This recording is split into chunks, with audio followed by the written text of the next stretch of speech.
Hello, Steve White, TrekWhite89 for Steve Arts89. I think it's sadly telling that recently Ethan Peck and Anson Mount were at a Star Trek convention, and someone asked both of them what they thought the message of Strange New Worlds was, and I guess by extension Star Trek.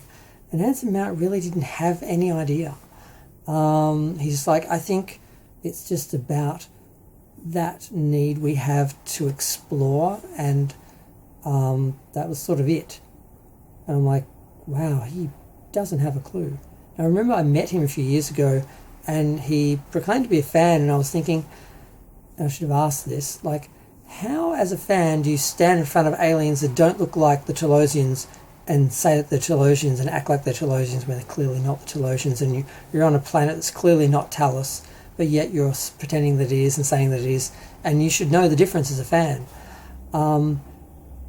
And I sort of gave him a pass. I thought, he's just the actor, he doesn't control any of this, he's just doing his job. But then I found out he was actually responsible for the ridiculous Vulcan hair.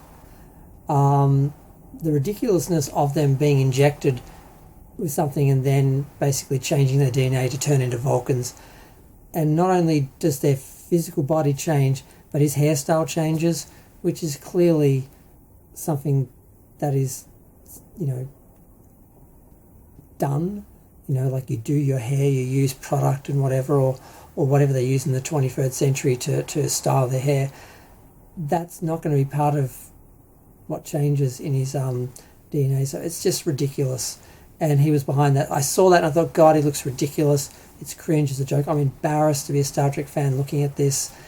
And I'm like, why did the producers do that to him, that poor actor? And then I'm like, that was his idea. He wanted to have that hair.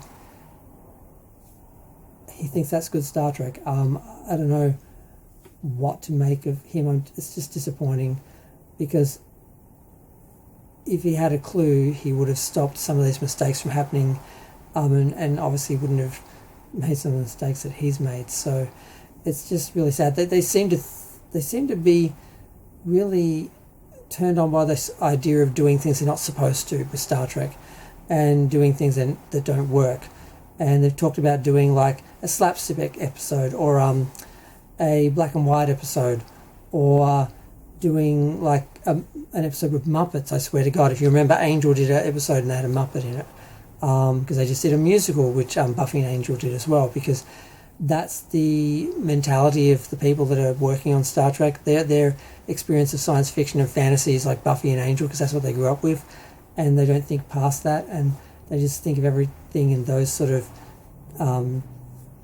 teen sort of fiction. So I don't know. I just am realizing that Anson Mount really doesn't have a clue about Star Trek, and it's just sad, because if he knew what Star Trek was and understood it, he'd do a decent job of protecting it and making sure his character doesn't do anything that's detrimental to the character of Pike or Star Trek in general. But no, he just, yeah. So yeah, I had to comment on that. I need a little bit of a rant. But I'm going to go. Feel free to share, like, comment, subscribe. Let me know what you think of actors who have no idea what they're working in, and the comments they make, the decisions they make, because they're ignorant and don't actually understand. And then when they say they're fans, it's frustrating, because a lot of the time they're just saying it because of marketing, but sometimes they actually think they are. They watched a few episodes and they obviously didn't get the show, but they watched it, so they think they actually know what it is. Yeah. I'm going to go.